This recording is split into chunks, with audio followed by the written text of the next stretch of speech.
কাজগুলো সেরে আসতে আমাদের একটু লেট হয়েছে, এই জন্য আমরা আপনাদের পক্ষ থেকে ক্ষমা চাচ্ছি, সংগঠনের পক্ষ থেকে। সম্মানিত উপস্থিতি, এই পর্যায়ে আপনাদের সাথে শুধুমাত্র সালাম বিনিময় করবেন বাংলাদেশ জামায়াত ইসলামী মনোনীত ঢাকা 19 আসনের এমপি প্রার্থী, বাংলাদেশ জামায়াত ইসলামের কেন্দ্রীয় মজলিসের শুরার সম্মানিত সদস্য, ঢাকা জেলার সংগ্রামী জেলা সেক্রেটারি, বিশিষ্ট আলেমে দ্বীন, বিশিষ্ট সমাজসেবক জনাব মাওলানা মোহাম্মদ আফজাল হোসাইন। জনাব মাওলানা মোহাম্মদ আফজাল হোসাইন। আসসালামু আলাইকুম ওয়া রাহমাতুল্লাহি ওয়া বারাকাতুহু।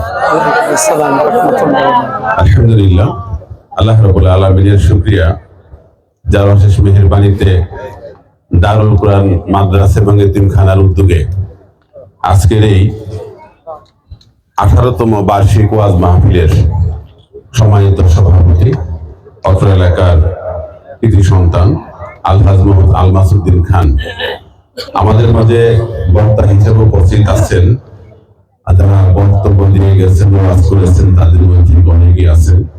এখানে আছেন মাওলানা তাজউদ্দিন আল হামিদি, মুফতি নাসিরউদ্দিন সাহেব, হাফেজ মাওলানা ফরহাদ হোসেন, মুফতি একরাম হোসেন সাহেব, এবং আমার সামনে উপবিষ্ট অত্র এলাকার ব্যক্তিবর্গ, মুসলিয়ানে কেরাম।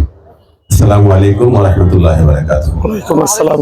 আমরা আসলে আমাদের প্রধান বক্তা স্টেজে উঠে গেছেন এবং আমাদের তার আগের বক্তব্য দিয়ে গেছেন, এবং আমাদের আগের বক্তা যিনি ছিলেন, আমি আস্তে আস্তে যতটুকু শুনেছি, আলহামদুলিল্লাহ ওনার বক্তব্যের পরে আসলে আমাদের আর বলার কিছু নেই। কারণ আমাদের এই দেশ তো বিশেষ ছাত্র আন্দোলনের মাধ্যমে নতুন করে গণ আকাঙ্ক্ষা তৈরি হয়েছে। সেখানে এই দেশের মানুষ চায় যে ইসলামকে আমরা একবারের জন্য হলেও রাষ্ট্রের ক্ষমতায় দেখি, আর এটাকে সামনে রেখে দেশের সম্ভাবনা 8টা ইসলামী দল, আমরা আশা করি এখানে আরো বৃদ্ধি পাবে। আপাতত 8টা ইসলামী দলই এই দেশে আগামী নির্বাচনের জন্য প্রস্তুতি গ্রহণ করছে একত্রিত ভাবে। আমরা দোয়া করি, আপনাদের সহযোগিতা চাই, আপনাদের দোয়া চাই, আল্লাহ যেন আগামী নির্বাচনে এই দেশের মানুষের আশা আকাঙ্ক্ষা, মানুষের যেটা ভাবনা, এবং প্রকৃতপক্ষেই এদেশের শান্তির জন্য ইসলামের কোনো বিকল্প নেই। এদের স্বাধীনতা অর্জন করেছে 54 বছরে। এই 54 বছরে আমরা অনেকেই দেখেছি, কিন্তু দেশের আমাদের মানুষের চিকিৎসার ব্যবস্থা হয়নি, শিক্ষার ব্যবস্থা হয়নি, রাস্তাঘাটের উন্নয়ন হয়নি, এবং অবহেলিত, বঞ্চিত, নিপীড়িত মানুষের কোন মুক্তির স্বাদ আমরা এখনো দেখতে পাই নাই। আমরা দেখেছি এদেশের গরিব মানুষকে শোষণ করে, টাকা পাচার করে বিদেশে তারা বাড়ি গাড়ি করেছেন। আমরা দেখেছি এই অবহেলিত মানুষের ঘামের টাকা দিয়ে শুধু প্রেশার মাপার জন্য দেশের বাহিরে চলে যায় আমাদের নেতারা, কিন্তু এই গরিব মানুষের চিকিৎসার জন্য এদেশে তেমন কোনো উন্নত চিকিৎসা ব্যবস্থা নাই। আমরা দেখেছি পড়ালেখার জন্য এই দেশের নেতাকর্মী, নেতাদের ছেলে মেয়েরা দেশের বাহিরে কোটি কোটি টাকা খরচ করে যায়, কিন্তু আমার এবং আপনার মতো গরিব মানুষের ছেলে মেয়ে লেখাপড়ার জন্য বাংলাদেশের এরকম কোনো উন্নত শিক্ষা প্রতিষ্ঠান গড়ে তুলে নাই।